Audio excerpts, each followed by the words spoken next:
Since 1989, the state of Texas has had 363 exonerations. That's over 200 years lost to wrongful convictions. Of those exonerated, 47% were black people. Of that 47%, 84% of them men. Those exonerations have serious ramifications to society, especially the black community. In the 1980s, the criminal justice system was plagued with racial bias and wrongful convictions, just as it remains to be now and has always been. One such case was that of a young black man named Darius Elam. Darius was born and raised in a neighborhood in the south side of Chicago. He never let his humble upbringing stop him from pursuing his dreams of track and field. In 1983, Darius's life took a devastating turn when he was arrested and convicted of aggravated robbery of a white man found dead with a gunshot wound to his head on the campus of Rice University on May 7th. A day that Darius Elam probably thought was just a normal day for him. Since I was working at Flawed's at the Galleria in the Houston area, a fellow student of mine wanted to lift home. He had been shopping. So he asked me when I got off work, can I give him a lift home? And he agreed to give his associate a ride home after work. Well, prior to leaving the Galleria, they stopped at another shoe store because his associate wanted to purchase a pair of shoes. Clerk got suspicious of the card that the gentleman was using. He ended up calling the police. He was doing credit card abuse. The credit card didn't belong to him. It belonged to a victim of a robbery/murder. He had no idea that his associate was using a deceased person's credit card and driver's license.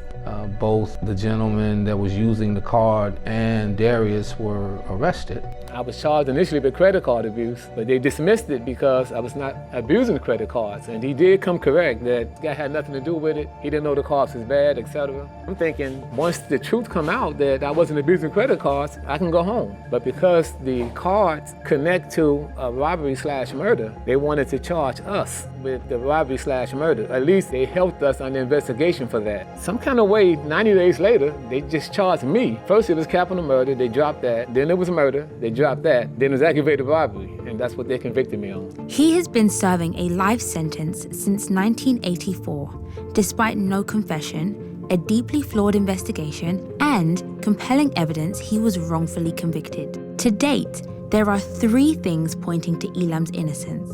1, a recanted paid jailhouse informant testimony. 2, DNA testing excluding Elam. And 3, an unidentified person's DNA found at the crime scene. If a black person kills a white person, that person is more likely to get the death penalty than a white person who kills a black person.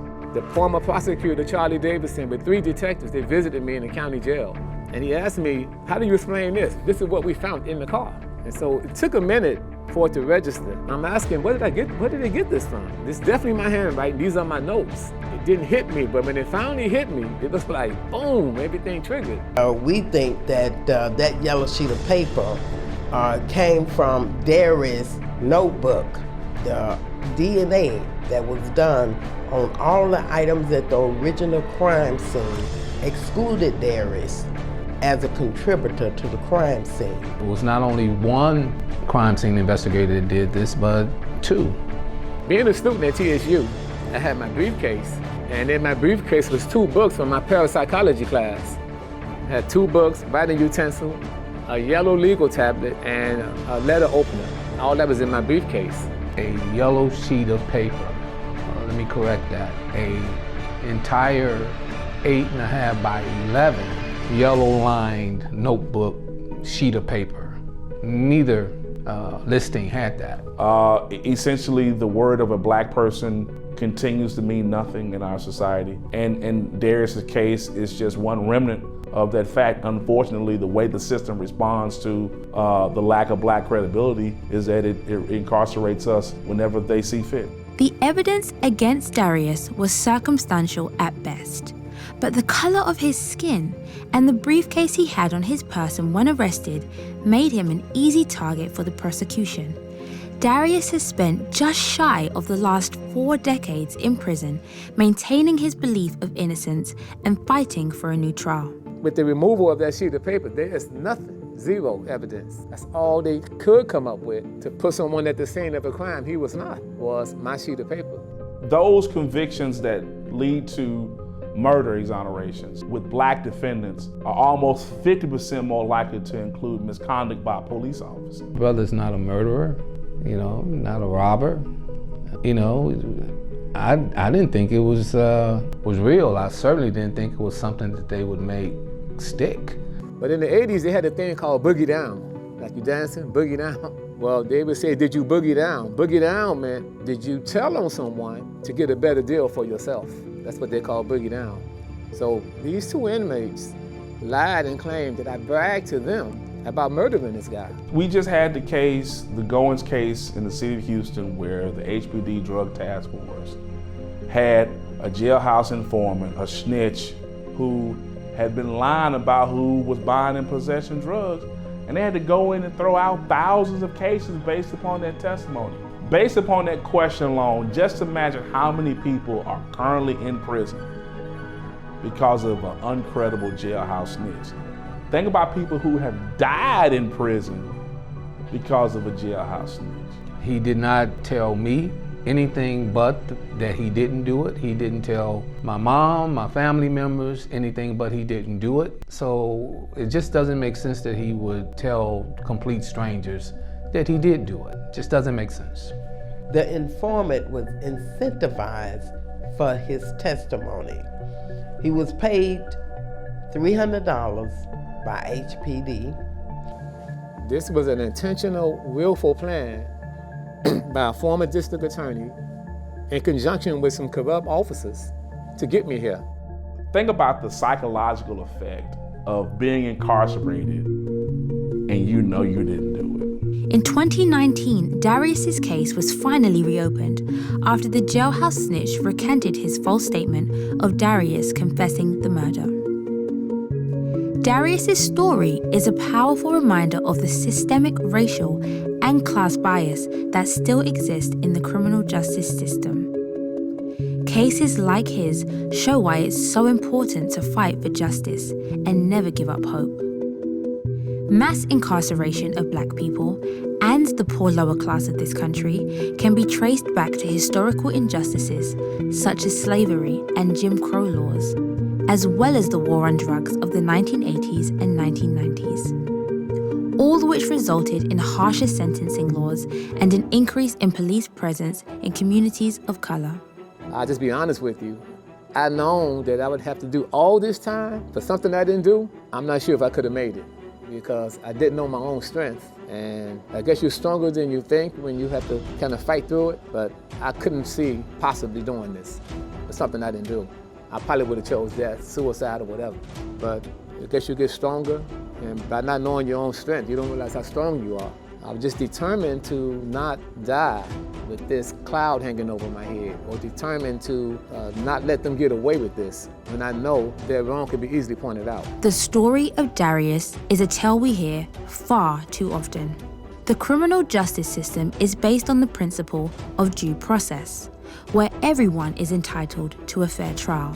Although, what happens when the innocent until proven guilty takes a turn in public perception? Where does the true blame fall when the theory of foul play has entered the courtroom and is later theorized that the evidence used to convict a perceived innocent man may have been planted by the very people who convicted him in the case? This is the story of how potentially planted evidence may have led to a man's wrongful imprisonment of 39 years. After appealing to DAR to do a post-conviction investigation of Darius' actual claim of innocence, she agreed to do so, but the judge denied her request to get back involved into Darius' case. Darius had no prior criminal record, but after that fateful night, his life would never be the same. As the case moved forward, questions were raised about the validity of the evidence that was used against Darius. It was later theorized that the police had supposedly planted the yellow sheet of paper in the victim's car, which was a huge focal point linking Darius to the murder on May 7th. Now it seems as if the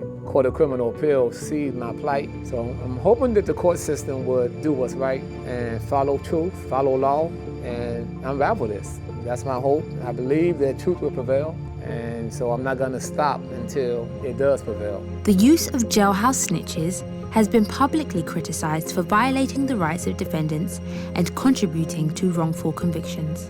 These snitches are often seen as unreliable and untrustworthy due to the incentives, lying, and the pressure from the law enforcement. Today, community members and family come in support of Elam as Judge Hill revisits his case. The average time period for a case to be appealed is 6 months, and the judge has put it on hold for years. The number of exonerations has increased by almost 70% since 2017.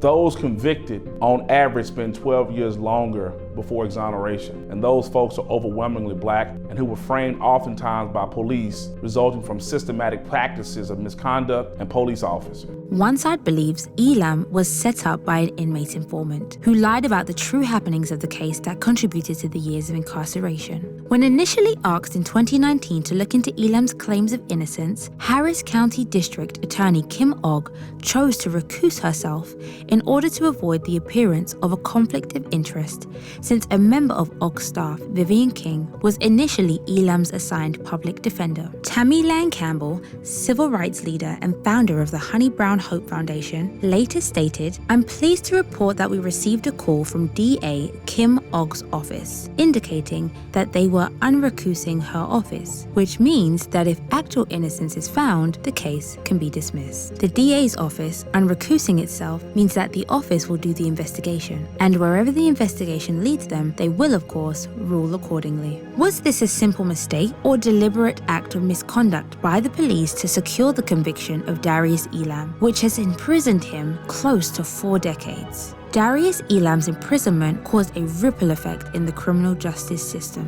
It exposed the systemic problems with policing black and lower class citizens in the US and the need for greater oversight and accountability.